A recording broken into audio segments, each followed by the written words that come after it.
A little bit about myself, why I'm still here. Went to law school, graduated from S.J. Quinney, and my father was a private practicing attorney, and that was, I decided I didn't want to go to be my own boss, private practice, work all hours of the night. I wanted something with a good work-life balance, and I had no idea about procurement and purchasing, honestly, and I don't think a lot of people do, but I looked on the government jobs website, found it, clicked submit, and went and interviewed, and they asked me about procurement purchasing. I had read the code and done all my research before the interview and got the job, and I've been here for 5 years. So I've been here ever since, and really I love working here because of the work-life balance. It's one of my favorite things about this job. I get to see my kid more frequently, and now that we're working from home, we're doing this teleworking, this telecommuting. I get to see him in the morning. I get to see him at lunchtime when he's running around.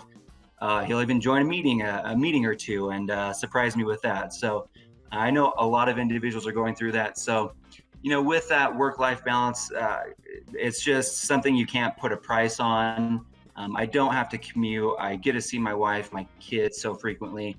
And these moments are precious. So that's why I still work here. I mean, I love what I do, and it's a great place to work.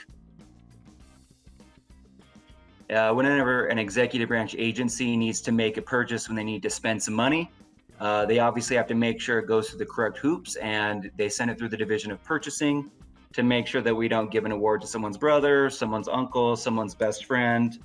So we put all the procurements, the solicitations together and put them out for bid for public contract, and allow that full transparency. And it's a really great job. And with my direct responsibility, so I manage some of these MCAP contracts. It's a Minnesota Multi-State Contracting Alliance for Pharmacy. They specialize in medical contracts. So it's been a big portfolio during this COVID pandemic. So a lot of the PPE information, the PPE products, masks, gloves. And so we put these contracts in place to allow everyone within the state of Utah, counties, cities, political subdivisions, to make these purchases, knowing that we've done all the work for them, so they don't have to worry about whether they're making an illegal purchase because they've done something incorrectly.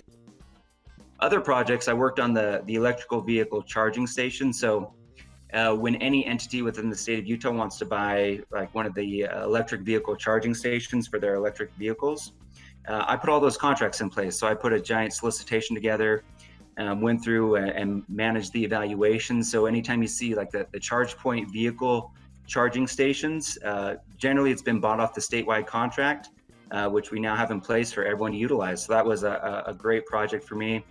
I also ran the vehicle statewide contract. So for fleet, when they purchase any vehicles off statewide contracts, so I was responsible for putting all of the Toyota, Chevy, Honda, all of those vehicle contracts in place so that they can just make those purchases as quickly and streamlined as possible.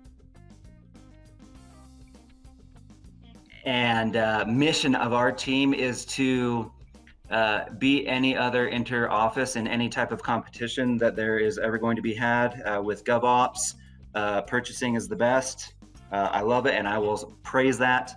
Really moving forward, Chris Hughes is our director, has been really great. He's been an integral part in really this transition for teleworking. I know we spearheaded it with the governor's order and trying to expand it. And so really it's trying to be more flexible, be more customer service oriented, and to ensure that we're not a roadblock. I think in the past, purchasing has been seen as somewhat of a roadblock to procurement and getting items purchased. Oh, we have to go through purchasing. It's going to be a roadblock. They're going to ask so many questions. They're going to make it difficult to get these items purchased. And oftentimes agencies are in a crunch time, or they have a deadline that they need to get something purchased. I mean, pandemic is a perfect example. We need testing kits. We need PPE. Chris Hughes has been, integral in wanting to be flexible. How can we say yes, but also follow the code? And so I think that we're going to continue that process of working with our agencies to make sure, hey, we're going to say yes. We want to make sure that you get what you want, get what you need as quickly as possible. We also want to make sure you're not on the front page of the newspaper. We want to make sure to stay away. We want to stay off the radar and do our job and get everything done correctly. So I think we're just going to keep operating that way with a customer service in mind, and getting it done per code and rule. Oh, so my final thoughts about DGO, am I optimistic about where we're going? The agencies combining.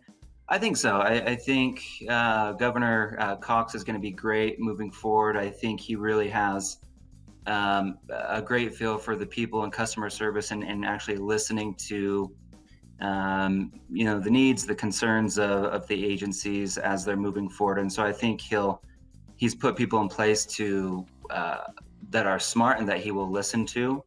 I don't have any concerns with it. I honestly enjoy what I do. I enjoy the work-life balance, and I enjoy the people that I work with.